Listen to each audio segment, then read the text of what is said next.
Thank you, Hindol, for joining us on NDTV. My first question to you, I was going through your tweets on the violence that is taking place in Bengal.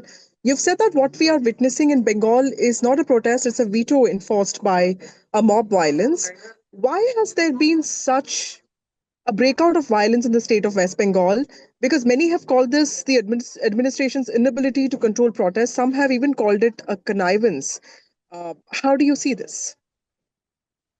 There's absolutely no doubt that this is in a sense, the fruition of a long period of conniving that's been going on from about the turn of the millennium. There has always been in Bengal, local political parties there have tried to boost their electoral numbers through violence and through absolutely indiscriminate illegal immigration from Bangladesh. This has been going on for a long time. And if you look at all the border districts to Bangladesh, Malda and Murshidabad and North Dinajpur and all these areas, there has been a dramatic demographic shift in all these areas. And the worst elements, the most thuggish criminal elements, many of them who are in Bangladesh today are in India.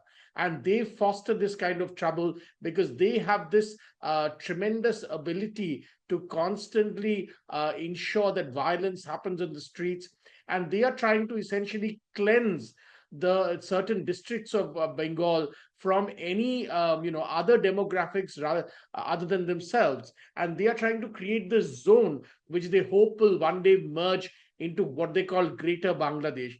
This is an old Islamist dream, and we are seeing this come through. This violence is not new, nor has it happened for the first time. Please understand that even the state machinery often is either hand in glove with this kind of violence, or in fact has nothing that it can do. How many people are there in the Calcutta constabulary, even the Bengal constabulary today? These nefarious elements today have the ability to put 2 lakh people to 3 lakh people on the streets of Kolkata and actually shut down the entire city. Unless there is a uniform and a comprehensive pushback, and this can't be done only, but it of course has to be led by the local people of Bengal, but it can't be done only with people of Bengal, unless people across India understand what is really going on in these border areas of India, what is really going on in Bengal, what kind of veto power these people now wield in Bengal. There is no hope. I absolutely feel no hope. The time will tell. If this kind of demographic change continues, it's only a matter of time, Vasudha, that you will see many kinds of other problems. And I don't know how long, if this continues in this manner unchecked, how long the Union of India will be able to hold on to these areas. Okay, there are two words that we keep listening to. One is demography and other is migration, and this is with regard to the violence that's taking place in Murshidabad. How can you place these protests in the historical context? Because Bengal is a state that has seen partition multiple times. It's also seen a lot of violence in the past. But if you look at the politics of it, TMC is being blamed for nurturing, the Bangladeshis as a vote bank, while TMC is blaming the center for not really taking this seriously. What what kind of role do you see the center and the state playing in this? Because while the blame game is on, as an author, as somebody who has lived in Bengal, as somebody who's written books on Bengal, what's your suggestion for a solution? This is a very old problem. This was not started by the TMC. This was happening long before the TMC came into being. The CPM did exactly this throughout their entire period of more than 30 years of rule in Bengal. Now, it's very easy to say that the center is not taking it seriously. Actually, I think nobody is taking it seriously. And the TMC today, I think, finally is saying that the center should take it seriously, because I think finally some people in Bengal are beginning to get very worried that the kind of thuggery that they had encouraged over all these decades now has gone out of their control. The same, the genie is out of the bottle, Vasudha. The same people they thought that were they going to be their henchmen and help them win elections, those guys are now on the streets and saying that you belong to us, we control you. The tail has began to wag the dog, so to speak. So therefore, for the first time, I think people in Bengal, people in Calcutta, some people at least are beginning to get worried.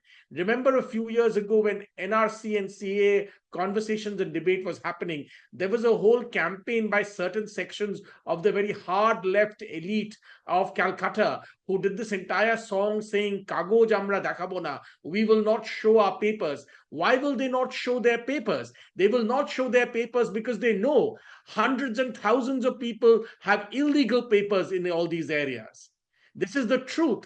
And this effete, this self-defeating elite in Kolkata, their comeuppance is coming very soon. You know, their comeuppance, they think they are all enclosed in their nice little cozy enclaves in Kolkata. Well, their comeuppance is coming. They will pay the price of this. This effete elite, this hard left elite has destroyed that state and is continuing to destroy it. I feel very sad because it's my homeland. But, you know, this is why hundreds and thousands of Bengal's best minds fled that state because of this kind of ridiculousness. If there is one part of India that desperately needs the CA and the NRC, it is Bengal. There is no running away from that. And the Murshidabad violence completely shows us the ugly, dark picture of what really is happening. Please remember, even as you and I speak, the Union Home Ministry has come out with a statement saying Bangladeshi infiltration is to blame for the people who were killed. This will happen more and more. You see, I used to always say that when Sheikh Hasina was in power in Bangladesh, she was pushing back against some of the most nefarious Islamist elements. Where were those people going? They were straight away coming into Bengal and practicing their dark arts in these districts of Bengal. Please remember, even a few years ago, all of this used to come out. Now, of course, they try to bury the news. Bomb making units would be found in local politicians' homes again and again in these districts. Why were bombs being made? What is going on? Please remember, Bengal is the most violent politics anywhere in the country. In panchayati elections in Bengal, thousands of seats actually go uncontested. Why do they go uncontested? Because of this kind of violence. So the you see, it's exactly it's a bit like the Afghanistan under Russian occupation or Soviet occupation. The Americans thought that they will join hand with the jihadis and throw out the Soviets. Well, lo behold, when the Soviets left, the jihadis, the tail began to wag the dog. This is exactly true in Bengal. The politicians in Kolkata thought that by allowing this kind of illegal infiltration, the worst kind of hardline elements, well, they are going to help them win elections, get illegal votes, and so on and so forth. Welcome to 2025. The tail has begun to wag the dog, I'll say again, because those guys now believe that they are in control. And they're openly saying, you have seen, I'm sure you've seen the video with one protester counting all the things that are under Waqf board, supposedly Eden Garden Stadium, Raj Bhavan, Governor's House in Bengal. You know, this is ridiculous. Are these areas genuinely Waqf land? And this is why they are protesting.